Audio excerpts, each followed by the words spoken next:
Give your goals purpose. Answer both questions. What do I want? That's the object.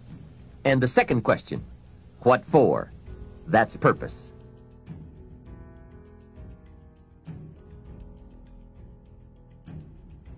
I'm certain that part of the reason why people let goal setting slide is because it is a lot of work. As I said, you'll be constantly revising your lists of short-range and long-range goals, rearranging them, refining them, redesigning them, establishing different priorities, adding new goals, perhaps deleting others. It's interesting that so many people work hard on their jobs, but they don't work hard on their futures. They let that slide. Some people live such mediocre lives that at the end of the day, they don't know whether they're winning or losing. They just go through life with their fingers crossed. I know most people don't make definite plans, but don't let that be you. The guy says, well, you work where I work, but the time you get home, it's late. You've got to have a bite to eat, watch a little TV, and get to bed. You can't sit up half of the night and plan. And this is the guy who's behind on his car note. He's a good worker, hard worker, sincere. But I've discovered that you can be sincere and work hard all your life and wind up broke and embarrassed. You've got to be better than a good worker. You've got to be a good planner, a good goal setter. You've heard the old saying, the people who fail to plan are planning to fail. It's true. So work on your plans. Put yourself in the top few percent who put this power to work for themselves. Writing your goals down also shows you are serious. And to do better, you must get serious. You don't have to be grim, but you do have to be serious. Hey, everybody hopes things will get better, but remember, the future does not get better by hope. It gets better by plan. And hope unaided by clear plans can finally become an illness. There's a Bible phrase that says, hope long delayed makes the heart sick. It's a sickness. I used to have the illness known as passive hope. It's bad. And there's one that is even worse, and that is called happy hope. That is really bad.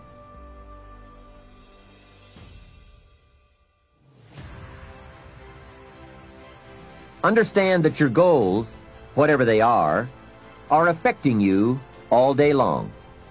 Your goals affect your handshake, your attitude, how you feel. Your goals affect how you look, how you dress, how you walk, how you talk, all day, every day. Your personality, conversation, activity, it's all affected by your goals. I asked a man one time, what are your goals for this month? And he said, if I could just scrape up enough money to pay these lousy bills. That was his goal. Hey, I'm not saying it isn't a goal. It is, but it's such a poor goal. It certainly isn't inspiring. You don't jump out of bed on Monday morning and say, oh boy, another chance to go out and scrape up the money to pay these lousy bills. The point is that goals should be fun. They should be big, challenging, rewarding. They should allow you to grow. Remember, too, that the major purpose of having a goal is not just to acquire the goal. The major reason for setting goals is to compel yourself to become the person it takes to achieve them. In other words, attaining the goal is of secondary importance. What's far more important is what you become in the pursuit of it. The greatest value in becoming a millionaire, for example, is not the $1 million. The greatest value is the skills, the knowledge, the discipline, and the leadership qualities you acquired in becoming a millionaire. It's the experience you acquired in planning, development, strategy. It's other qualities you acquired, such as courage, commitment, and willpower, to attract $1 million. You could lose everything you attained, but you could not lose the skills, knowledge, and experience you have obtained. Even better than having is being. Here's a most important question to spend some time answering. What kind of person will I have to become to get all I want? Write down a few thoughts on that. Write down some skills you'll have to develop, for example. and some of the things you're going to have to learn. Just spend a little time writing a few sentences on this. What kind of person will I have to become to get all I want? The answer to this will give you some personal development goals. Remember that income does not far exceed personal development. All of us have to do this kind of self-examination. I have to look at my own life and say, well, here's what I want, but am I willing to become what it takes to get what I want? If I'm too lazy, if I don't want to learn, read, study, and grow to become that kind of person, then I cannot attract what I want. Now, either I have to change my wants, or I have to change myself. Here are a few more key points I'd like to share with you on goals and designing your future. First, if you don't right now feel as if you're equipped to get all you want, just remember, ability will grow to match your strong dreams. That's why the goal-setting process we've discussed is so important.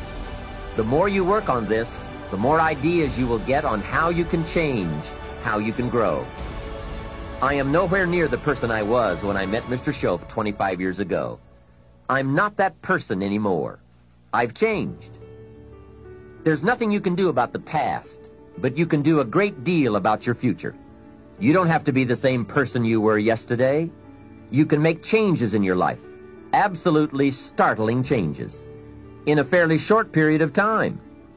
You can make changes you can't even conceive of now, if you give yourself a chance. Your abilities will grow. You have untapped talents and potential that you haven't even reached for yet.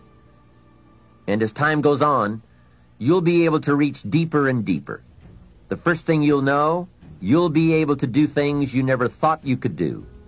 You'll be able to handle things you never thought you could handle. You'll have ideas that you've never had before. All of this is sparked by the goal-setting process. When you know what you want, and you want it badly enough, the answers will come to you. I can't tell you why it works. All I know is, it works. Give yourself a chance to become all you can become, and to accomplish all you can accomplish. Let me give you a Bible philosophy that teaches how to get whatever you want. Here's what it says: ask. That's it. Ask. Of all the important skills to learn in life, be sure to include the skill of asking. What does ask mean? Ask means, what do you want? And the complete formula is staggering. It says ask, and you will receive. Hey, we ought to look into that. The man says, yes, but you work where I work. By the time you struggle home, it's late. You've got to get a bite to eat, watch a little TV, and get to bed. You can't sit up half the night and ask. And this guy is behind on his bills. He's a good worker, hard worker, sincere, but you've got to do better than work hard and be sincere all of your life. You'll wind up broke and embarrassed. You've got to be better than a good worker. You've got to be a good asker. Let me give you some key points on this asking and receiving, setting goals, asking of life. Here's part of the philosophy that helped me to change. First, asking starts the receiving process. Asking is like pushing a button, and all this machinery starts working, mental and emotional machinery. I don't even know how it works, but I do know it works. There are a lot of things you don't need to know how they work. Just work them. Some people are always studying the roots. Others are picking the fruit. It all depends on what end of it you want in on. So asking is the beginning of receiving. Second, receiving is not the problem. You don't have to work on receiving. It's automatic. So if receiving is not the problem, what is the problem? It's failing to ask. The man says, I see it now. I got up every day this year and hit it hard, but nowhere in my house is there a list of what I want from my life. Can you see? Good worker, poor asker. Third, receiving is like the ocean. There's plenty, especially in this country. It's like an ocean here, Here, success is not in short supply. It isn't rationed so that when you step up to the window it's all gone. No, no. Well, if that's true, what is the problem? Well, the problem is some people go to the ocean with a teaspoon. Have you got the picture? A teaspoon. What I suggest you do in view of the size of the ocean is trade your teaspoon for at least a bucket. And you will look better at the ocean with a bucket. Kids won't make fun of you. Now, here's something else to remember about asking. There are two ways to ask. One is ask with intelligence. It didn't say ask intelligently, but I'm sure it meant that. Don't mumble. You won't get anything by mumbling.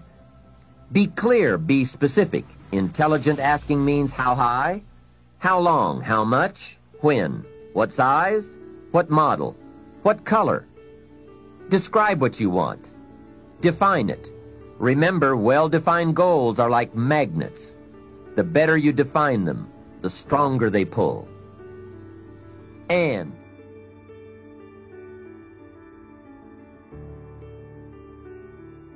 give your goals purpose. Answer both questions. What do I want? That's the object. And the second question, what for? That's purpose. Purpose is stronger than object. What you want is powerful and it will pull, but what you want it for is more powerful. Here's the second way to ask. Ask with faith. Faith is the childish part. It means believe you can get what you want like a child, not an adult. Many adults are too skeptical. They've lost that wonderful childlike faith and trust. Don't let that happen to you. Believe in, have faith in yourself and your goals. And get excited like a child. Childlike enthusiasm. Nothing can beat it. Kids think they can do anything. How exciting. They hate to go to bed at night and can't wait to get up in the morning. Develop that kind of enthusiasm toward your life and your goals. And be curious like a child. Kids can ask 1,000 questions. Just when you think they're finished, they come up with 1,000 more. They'll drive you to the brink. But it's really a virtue. Have plenty of curiosity. Ask questions. That's how you learn. Another fringe benefit of setting goals is what it does for your ability to manage your time effectively. This is no small thing. We'll look at time management in detail in a later session, but now, while we're talking about goals, I'd like to share a few ways your use of time are affected by or influence the achievement of your goals. Have you ever thought that without some very clear written goals, you never even need to consider managing your time? Time essentials come from objectives well defined. Time can't be critical if objectives aren't defined. Now you might be one of those uniquely fortunate individuals who can keep all their objectives and purposes clearly defined in their minds and operate from that. But I wouldn't take the chance. Write your goals down and set careful priorities. Sometimes priorities are determined by the season. For a farmer in springtime, the season dictates his most important activities. During the spring, a farmer must work around the clock, burn the midnight oil, and keep the equipment running because he has only this small window of time for the planting of his crops. One of the difficulties of living in an industrialized society is the losing of the sense of seasons. When to pour it on, when to ease back, when to take advantage. It's easy to keep going from 9 to 5, year in and year out, and lose a natural sense of priorities and appropriate time. Don't let one year just blend into the next. Keep an eye on your own seasons, lest you lose track of values and substance. Part of setting priorities is learning to separate major activities from minor activities. This is a whole skill in itself, but once you have learned it, it will pay dividends you won't believe. So learn to put everything on your mental scales to be carefully weighed before you spend time or money. And here's a good question to constantly ask. Is this a major or a minor? By asking that question, you will reduce the amazingly natural tendency to spend major time on minor things. In sales training, we are taught that major time is the time spent in the presence of the prospect, while minor time is the time spent on the way to the prospect. If you're not careful, you will spend more time on the way to than in the presence of. So in sales, we teach, don't go across town till you've gone across the street. Wouldn't it be wise to make an evaluation if you're in sales and ask, how much time am I spending in the presence of, and how much time on the way to? Majors and minors. What a great discipline to exercise.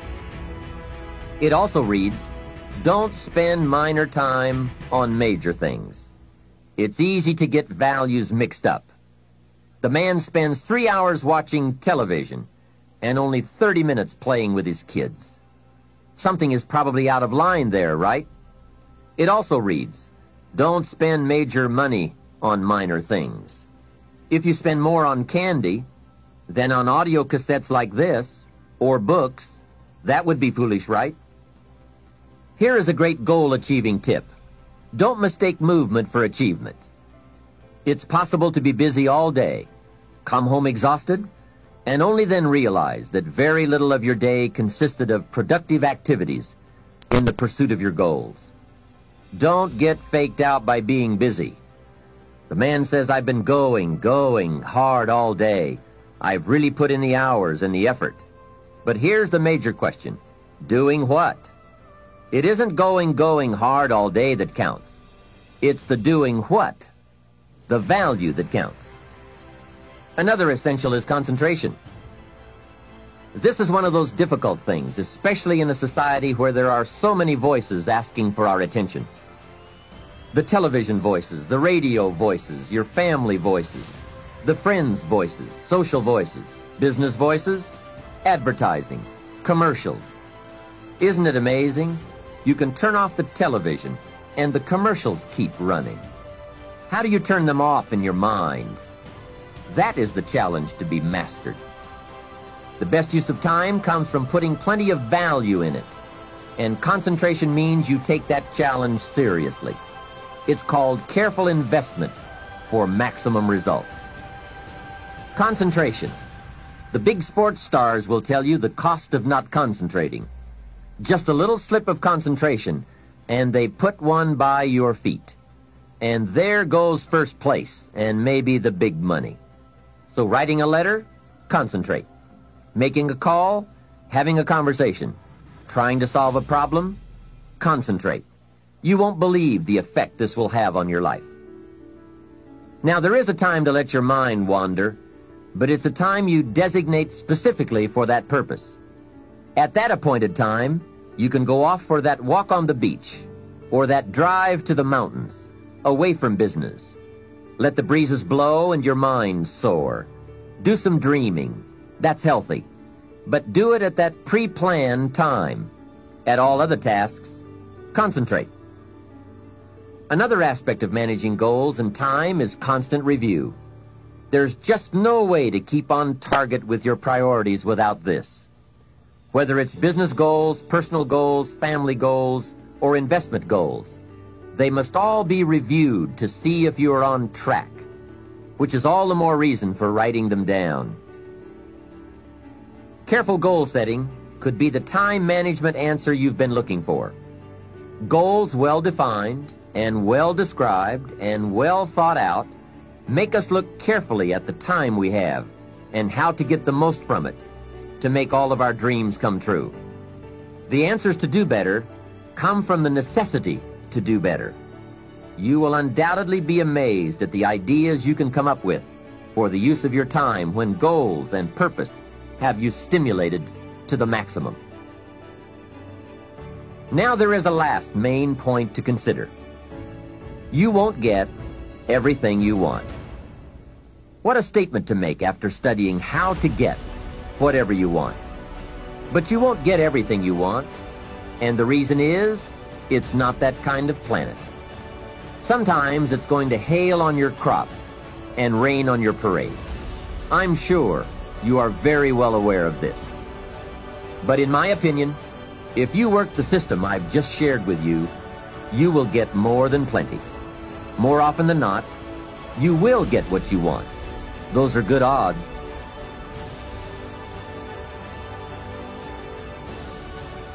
Some of the best advice Mr. Shoaff gave me in those early years was why and how to study. That's a key word for life change, study. If you wish to be successful, study success. If you wish to be happy, study happiness. Happiness is not an accident. It is first a study and then a practice. If you wish to be wealthy, study wealth. Would you like to guess how many people make wealth a study? Right, very few. Surely, since wealth and happiness and success are all values to cultivate, you would naturally assume that most people would make a careful study of them. Why they do not is yet another example of those aspects of life that fall into the category of mysteries of the mind. Remember, major keys to your better future are going to be ideas and information. If we have any lack, it is not because we lack money or opportunity or resources. It is because we lack ideas that have taken form from information. Many years ago, I learned that some of the best advice ever given comes from the Bible. There's a phrase in that amazing book that says, "If you search, you will find." So that is the way to discover ideas and life-changing information. Search. In order to find, you must search. You must go to the seminars and to the training classes. You must listen to the cassette programs that can give you breakthrough ideas. You must go and engage in conversations with people of substance. You must go looking, go searching. Rarely does a good idea interrupt you. And as you make a diligent search, you will find just the ideas you need. Now, here is the next key word in the process of seeking information that can change your life, and that word is capture. When you find a good idea, capture it. Don't trust your memory. Capture everything. Write it down. Record it.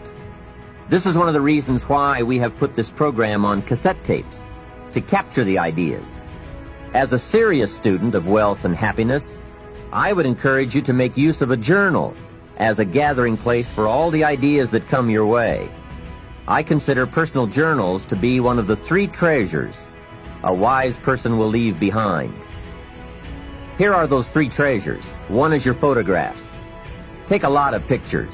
Being able to capture the event in a fraction of a second is a phenomenon of the 20th century, and how easy it is to take phenomena for granted. I've gone to Taiwan to lecture 3 times in the last 3 years. On my last trip, there were about 1,000 people in attendance for a weekend seminar. Now, if there were 1,000 people in the room, guess how many cameras were also in the room?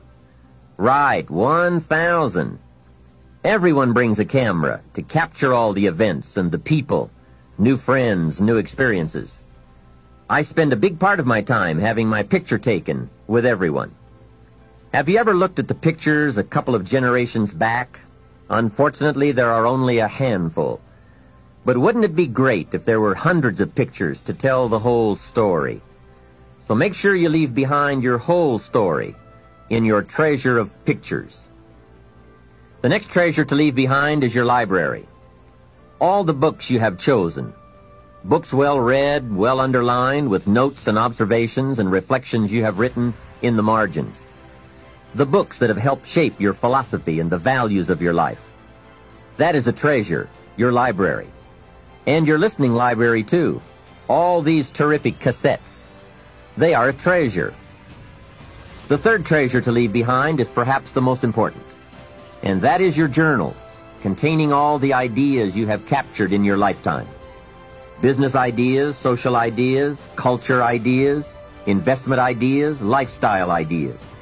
Can you imagine the value these journals would have? They will certainly be more valuable to leave behind to your children than your couch. So, get serious about your search for information and ideas, and about leaving that information behind for future generations. Here is the next key word for expanding your life for the better. That word is review. Go back over all your life experiences. Learn a skill called reflection.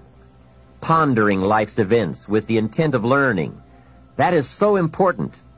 I call it running the tapes again. The events of your life are some of the best sources of information. Don't merely go through your days, get from your days. Be aware of what's going on around you so that you will drive the grooves in the record of that day deep into your consciousness. Here are some good times to reflect. First, at the end of the day, take a few minutes and go back over your day. Where you went and what you did and what you said, what worked and what didn't. What do you want to do again? What do you want to correct? The colors, the sights, the sounds, the conversations, the experiences. You see, experience can become commodity, currency, coin, an incredible source of value, but only if you take time to reflect on the experience and turn it into something of value. As we mentioned in our first fundamental, it's not what happens that makes the difference in how your life works out, but rather what you do about what happens. And part of doing something about what happens is this process of reflection, studying an event in order to glean valuable information from it. Another time to reflect is at the end of the week. Take a few hours. Take a half a day at the end of the month. Take a weekend at the end of the year. Reason? To make the past more valuable. Sophisticated people have learned how to gather up the past and invest it in the future.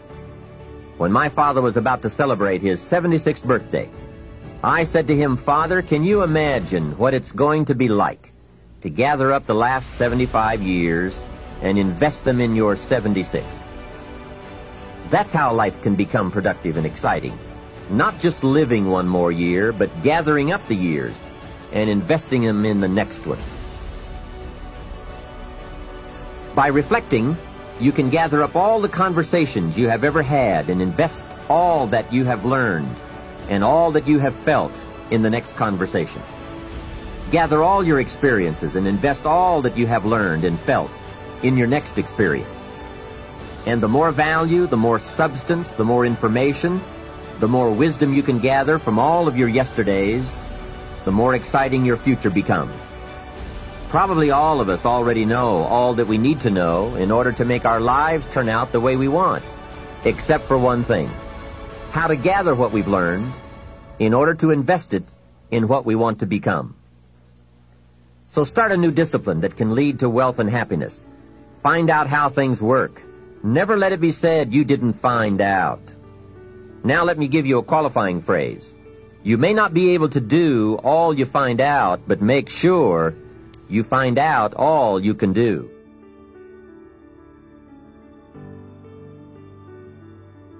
Become a good student of your own life. It's the information you are most familiar with and feel the strongest about. So make your own life one of your most important studies. And in studying your own life, be sure to study the negative as well as the positive, your failures as well as your successes. Our so-called failures serve us well when they teach us valuable information. They're frequently better teachers than our successes. One of the ways we learn how to do something right is simply by doing it wrong. Doing it wrong is a great school for learning. Now I would suggest that you not take too long. If you've done it wrong for 10 years, I wouldn't suggest another 10. But what a close at hand and emotionally impactful way to learn from your own experiences. When I met Mr. Shoaff, I had been working 6 years. I started when I was 19, and when I met him, I was 25. He said to me, "Mr. Rohn, you have been working now for 6 years. How are you doing?" I said, "Not very well." He said, "Then I suggest you not do that anymore." 6 years is long enough to operate the wrong plan. Next he asked, "How much money have you saved in the last 6 years?" I said, "Not any." He said, "Who sold you on that plan 6 years ago?" What a fantastic question. Where did I get my present plan that wasn't working well? Hey, everyone has bought someone's plan. The question is, whose? Whose plan have you bought? Now, those initial confrontations as you come to grips with your own past experiences may be a little painful at first, especially if you have made as many errors as I did. But think of the progress you can make. when you have finally confronted those errors by becoming a better student of your own life. Now, the next way to learn is from other people's experiences. And remember, you can learn from other people whether they have done it right or wrong. You can learn from negative as well as positive. The Bible is such a great book because it is a collection of human stories on both sides of the ledger. One list of human stories is called examples. Do what these people did. And the other list of human stories is called warnings. Don't do what these clods did. What a wealth of information. What to do and what not to do. I think it also means, however, that if your story ever gets in somebody's book, make sure they use it as an example, not a warning. There are 3 ways to learn from other people. The first is to listen to the cassettes and read the books by and about people who've accomplished great things. All the successful people I know and work with around the world are good readers. They just read. They are so curious that they are driven to read because they just have to know. It is one of the things they all have in common. Here's a good phrase: all leaders are readers. And they use cassette programs too, especially while they're in the car or during other times when they can't read. Cassettes can help all of us easily pick up new ideas and new skills.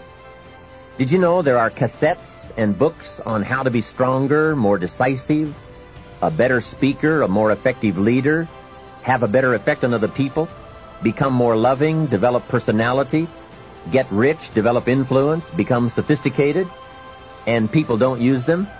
How would you explain that? Did you know that hundreds of successful people have written their stories in books and told how they did it on cassettes like this, and people don't want to listen?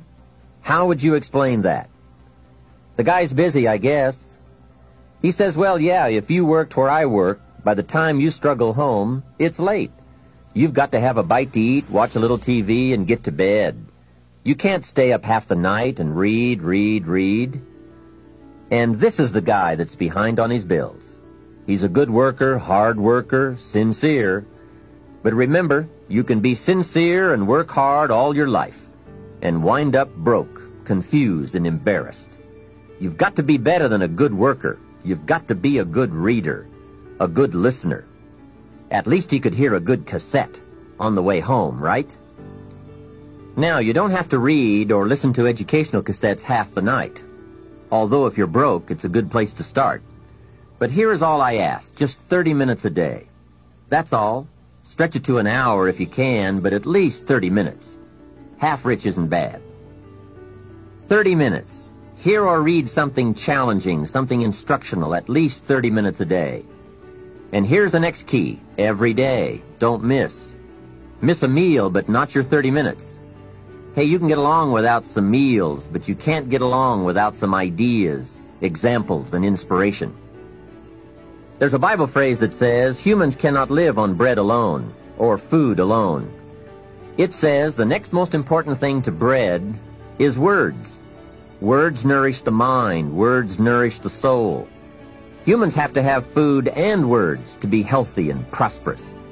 Make sure you have a good diet of words every day. I told my staff one day, some people read so little they have rickets of the mind. And also remember, to properly feed the mind, you must have good balance. Don't just read or listen to the easy stuff. You can't live on mental candy. Here is a thought. Why not call good books and cassettes tapping the treasure of ideas? That's it. Tapping the treasure of ideas, like you're doing with this program. And if somebody's got a good excuse for not tapping the treasure of ideas for at least 30 minutes every day, or spending the money and getting the books and cassettes, I'd like to hear it. Some excuses you wouldn't believe. I say, John, I've got this gold mine. I've got so much gold, I don't know what to do with it all. Come on over and dig. John says, I don't have a shovel. I say, well, John, get you one. He says, do you know what they want for shovels? Hey, invest the money. Get the cassettes and books. The best money you can spend is money invested in your self-education. Don't shortchange yourself when it comes to investing in your own better future. Mr. Shoaff got me started on my library when I first met him. He said to me, become self-educated. Standard education will get you standard results. Check those numbers and see if that's what you want. And if it isn't, if you want something better than standard, you must become self-educated. So I went to work on my library, and I now have one of the best. Shoaff recommended a couple of books in particular to get me started. Now, I had a Bible, that's 66 books, so that was a pretty good start, and my parents saw to it that I had a good study of the Bible. But the first book Mr. Shoaff told me to get was the book Think and Grow Rich by Napoleon Hill. If you don't already have it, it's a great one to add to your library. Earl Nightingale has put it on cassette. The title should intrigue you, Think and Grow Rich. I read it several dozen times. Shoaff said repetition is the mother of skill. And if you could have seen my bank account at the time, you would have known I needed lots of that kind of repetition. Some of the ideas in that book made major changes in my life. As I look back now, the book was worth thousands, and I bought it for pennies. I learned a very valuable lesson. There can be a great deal of difference between cost and value. Before I met Mr. Shoaff, I used to ask, how much does it cost? After I met him, however, I soon learned to ask, how much is it worth? I started basing my life on worth instead of cost, and everything changed. So that was one book he recommended, Think and Grow Rich. The next book he recommended I get was a book on nutrition. Shoaff said, study nutrition. Vitality plays an important part in doing well. Some people don't do well because they don't feel well. It's not that they're not intelligent. It's that they're ill. They don't have the fire and the vitality to do well. So he really got on me about nutrition. Now, some of those health books are a bit weird, but you can separate out the weird stuff. There are cassettes on nutrition, too. Remember, don't be a follower. Be a student. Someone says, I read this book. Should I follow? And the answer is no. Read at least 2 books and make up your own mind. Don't be a follower. Be a student. So take care of yourself. There's a Bible phrase that says, many times the spirit is willing, but the body's weak. So you have to work on both. You wake up in the morning and the mind says, let's go get 'em. And the body says, I can't even get out of bed. So work on your health. A person's library of books and cassettes reveals his or her most dominant desires. It's interesting to walk into someone's house and browse through the library. What does your library say about you? So read all the books. Now here's good news. You don't have to read them all at once.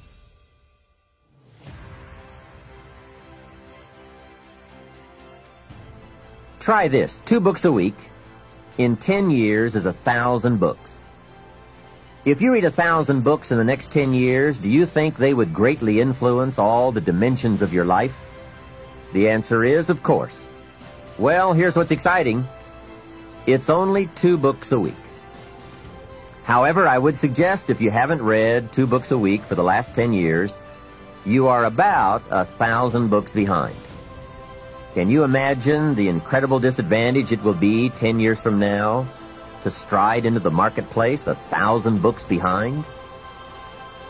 For some confrontations, you won't be a match. And for some opportunities, your knowledge will be too lacking. For some values, your philosophy will be too shallow. Missing skills, missing knowledge, missing insights, missing values, missing lifestyle. It could happen if you don't read the books. Remember, the book you don't read won't help.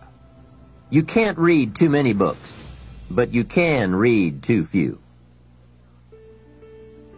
Now, the next way to learn from others is to listen. Become a great listener. Get around successful people and listen. Listen to what they say, and listen to how they say it. There is something to be said for style as well as content. And never has listening to successful people been easier or less costly than it is today. With cassettes like the one you're listening to now, you can own cassette programs by and about the most successful people in any field. And you can listen to their ideas while you do something else. While driving your car, exercising, getting dressed in the morning, anytime. Listen over and over again until their ideas become your ideas, their inspiration, your inspiration. A lot of the books you're anxious to read, such as Think and Grow Rich, have been condensed and narrated on cassette. Your cassette library of great authors and ideas can be the investment with the greatest return of all. Great cassettes will do more than teach you great ideas. They'll also remind you of the important things you already know but sometimes forget. They'll lift your spirit. They'll keep your mind on what's important, on your goal and how you can achieve it. And what a modest investment for the seeds of fortune. Ideas well written, well spoken, well received, well learned, and well invested can be your driving life force for wealth and happiness. Here's another way to succeed by listening. Choose a really successful person and take him or her out to dinner and listen. Ask questions and listen. If a man is poor, he can really help himself by taking a rich person out to dinner and listening. Spend $50, $60, $80, or $100. Go for the full 9 courses. Start with the hors d'oeuvres. Ask questions. The salad takes 15 minutes. Keep the conversation going. The biggest steak in town takes 45 minutes. Keep it rolling. Ask more questions. Pour on the dessert. Stretch the meal about 2 hours. See, if you get someone successful to eat and talk for 2 hours, he or she may drop ideas in your lap that could change your life. Multiply your income by 2, by 3, by 5. But you're right. Poor people don't usually take rich people out to dinner. That's the problem. The man says if he's rich, let him buy his own dinner. I'm not coming up with any money. And besides, if you worked where I work, by the time you struggle home, it's late. You've got to have a bite to eat, watch a little TV, and get to bed. You can't spend all that time trying to find a rich man to feed. And this man's behind on his installment payments. Behind. He's a good worker, hard worker, sincere. But remember, you can work hard and be sincere all your life and wind up broke and unhappy. You've got to be better than a good worker. You've got to be a good listener. The third way to learn from others is to observe. Watch what successful people do. Here's why. Success leaves clues. Watch how the man shakes hands.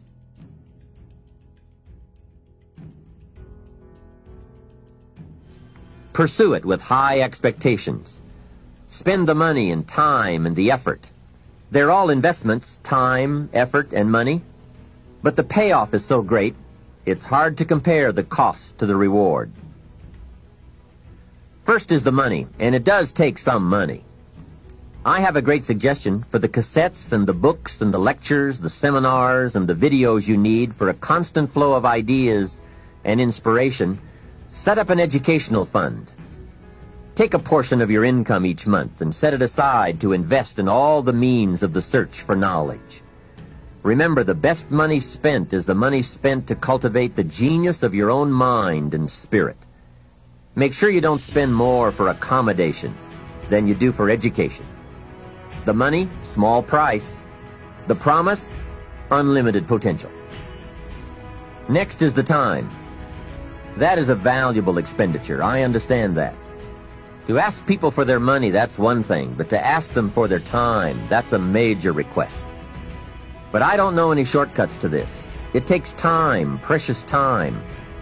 The time you spend is that much less time you have to spend. You can get more money, but you can't get more time. However, life has a unique way of rewarding high investment with high return. This major investment you're making now, listening, could be that small fine-tuning you need for major accomplishment. And last, the investment in effort. There is a great deal of difference in casual listening and serious listening. Listening to know, listening to learn, listening that opens up the whole mental and spiritual process is truly an investment in effort. Bringing heavy attention to bear, that takes effort. A mental rifle shot to strike the idea target. That takes a great deal of concentrated effort. However, this effort, high-gear mental machinery, is the effort investment that opens the floodgates where ideas can work their magic for you in the marketplace.